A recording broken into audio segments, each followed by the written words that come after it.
सभी को मेरा प्रणाम।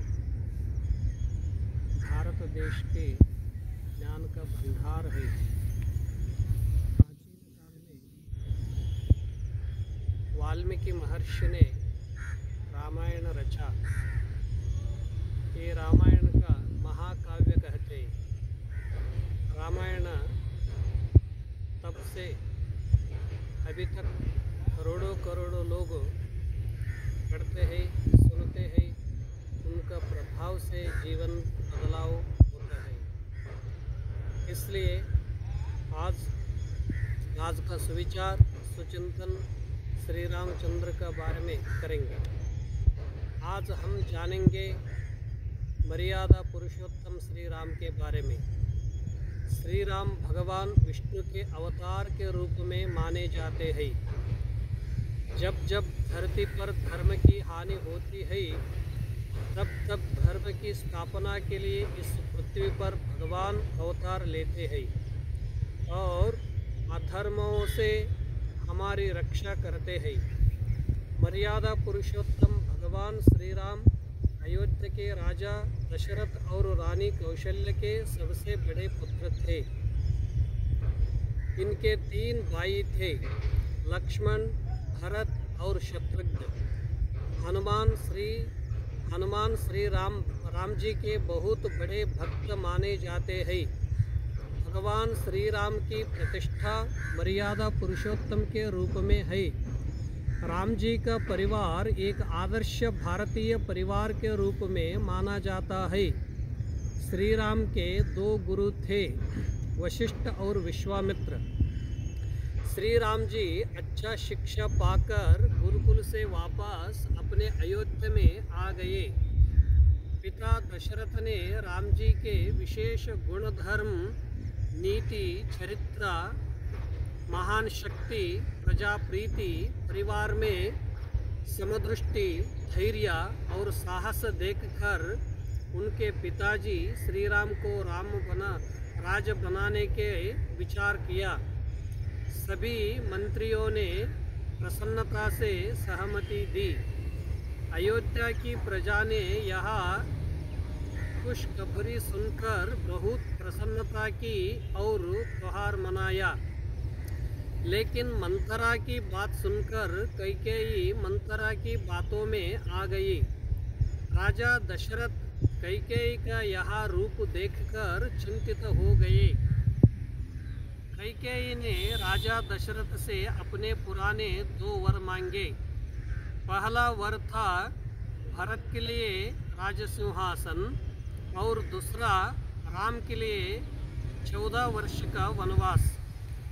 राज सिंहासन पर बैठते समय श्री राम ने यह बात सुनी।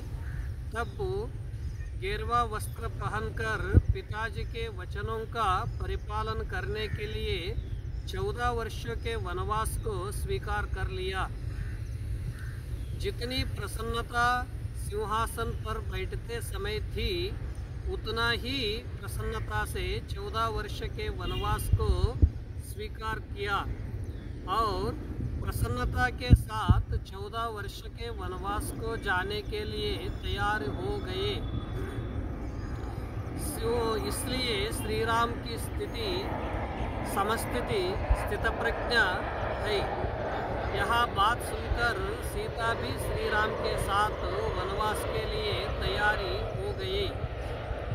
राम ने कहा, वनवास का जीवन बहुत कठिन है, यहाँ तुम्हारे लिए सही नहीं है। सीता ने कहा, जहाँ राम है वही अयोध्या है। राम ने पति भक्ति को मानकर सीता को साथ ले जाने के लिए तैयार हो गया। लक्ष्मण भी साथ में जाने के लिए जिद करने लगे। राम जी ने नहीं बोला। लक्ष्मण की माता सुमित्रा जी ने आज्ञा किया कि लक्ष्मण को साथ में लेकर जाओ।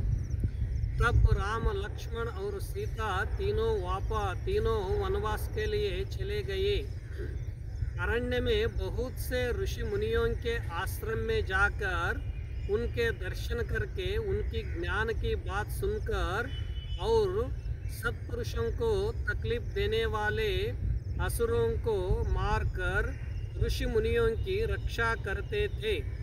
इस तरह समय बीतते बीतते एक दिन राक्षस मारीच ने हिरण का रूप धारण कर सीता को मोहित कर लिया। सीता ने राम जी से हिरण लाने के लिए कहा। राम हिरण्य लाने के लिए चले गए। राम ने मारीच को तीर मार दिया। मारीच ने हा लक्ष्मण चिल्लाया।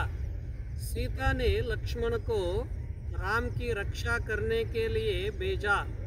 लक्ष्मण ने जाने से पहले पूरे कुटिया की सुरक्षा के लिए लक्ष्मण रेखा खींच कर गया।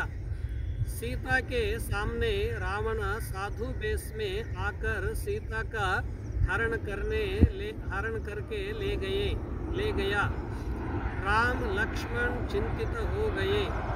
फिर श्री राम ने नल नील जाम्बवंत हनुमान सुग्रीव और वानर सेना की सहायता से समुद्र के ऊपर राम सेतु पुल का निर्माण किया और फिर लंका के ऊपर चढ़ाई करके रावण का वध करके सीता के साथ पुष्पक विमान पर बैठकर सभी वापस अयोध्या आ